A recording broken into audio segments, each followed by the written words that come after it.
My name is Parker Remus Snyder, and I'm doing my final project on tropical rainforest. The tropical rainforest is a very hot, moist biome where it rains all year long.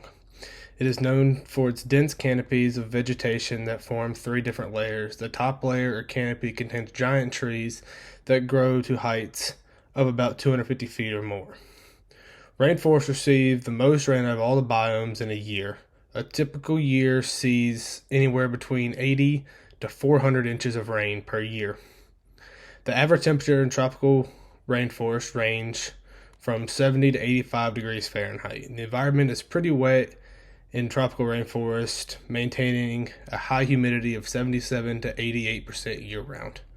Tropical areas such as the Amazon rainforest do not have seasons like spring, summer, fall, and winter. Instead, seasons in the rainforest are divided into dry seasons and the wet season, lasting each about 6 months. Tropical rainforests are always in a state of fluctuation due to natural events like extreme rainstorms and severe winds. But because of climate change, the frequency and intensity of these climate events and others like fire, flooding, and insect breakouts are expected to rise in the years to come. There are about four main types of plants that are growing in these rainforests. Those are vines, palm trees, orchids, and ferns. Vines, Vitis vermoria, they in order to live in the rainforest they have adapted by developing strong flexible roots that can anchor themselves to tree trunks and branches. The roots also help to support the plant as it grows up into the canopy.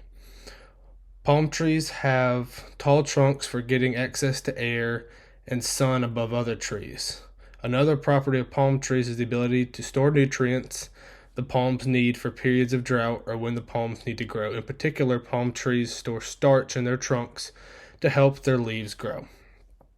Orchids are very well adapted to life in the canopy. They do have roots with large surface areas for rapid absorption of nutrients and water.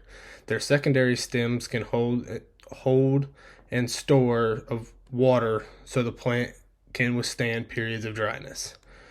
Ferns thrive in shade rather than in full sunlight, an advantage in rainforest where the upper canopy causes deep shade in the lower layers of forest. Ferns also require moist soil, both of which are found in ample supply in the rainforest where precipitation is plentiful. Some of the most common animals in the rainforest are jaguars, monkeys, sloths, giant otters, and green anacondas. Jaguars have adapted for life in the tropical rainforest with muscular limbs and large paws to climb trees, padded feet along for the forest floor, and even swim in rivers and streams. They enjoy a good dip and are very strong swimmers. In fact, they typically live near water and have a taste for aquatic creatures. Monkeys have adapted to the rainforest in many ways. They have evolved rotating shoulders that makes it easy to grasp onto branches as well as the tail of other objects. Monkeys have very large eyes and excellent sense of vision, perfect for locating ripe fruit or spotting predators.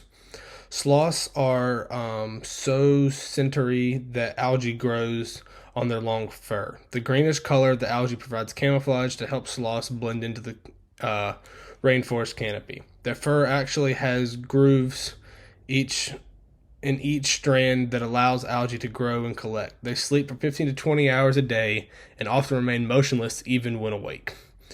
These giant otters are members of the weasel family, swim by propelling themselves with the powerful tails and flexing their long bodies. They also have webbed feet, water-repellent fur to keep them dry and warm, and their nostrils and ears to close in the water. The green anaconda, with their color and pattern, provides camouflage, allowing them to blend in to the wet, dense vegetation of their habitat. Green anacondas are well adapted to aquatic life. Their nose and eyes are located on the top of their heads to help them see and breathe while swimming in the water. The temperature in the rainforest and the soil composition is very important for these animals to be able to survive.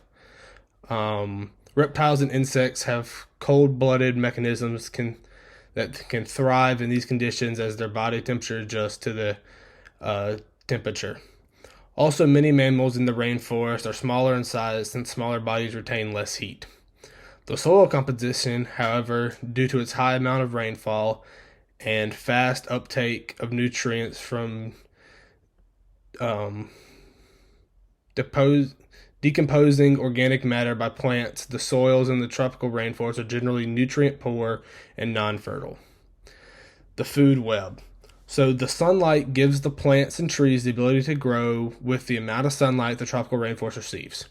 Once the producers, such as the orchids, seeds, banana, bamboo, and coconut trees, have produced something to eat, the primary consumers then come along.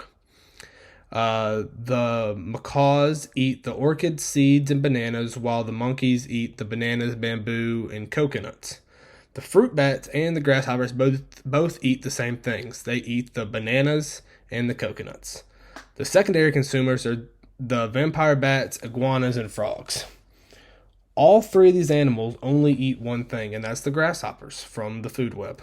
Finally, you have the territoria consumers. These are your pythons and jaguars. The pythons eat the macaws and the fruit bats, and the jaguars eat the macaws, monkeys, and the frogs. Once these consumers pass away, they decompose into the soil and give the producers nutrients to begin this cycle all over again. Some of the resources in the rainforest include copper, tin, nickel, and iron ore and gold. So these are all non-renewable resources, and this actually makes these rainforests very attractive to mining companies all around the world, which is why we're having these issues with deforestation and everything, which I'm going to get into here right now. The environmental changes that are going on over time, global climate change, and more deforestation will likely lead to increased temperatures and changing rain patterns in the Amazon, which will undoubtedly affect the region's forest water availability, biodiversity, agriculture, and human health. So we need to make changes in the ways we live. We need to reduce the amount of trees we are killing every day so we have more oxygen and less carbon dioxide in the air so we can have a cooler temperature overall.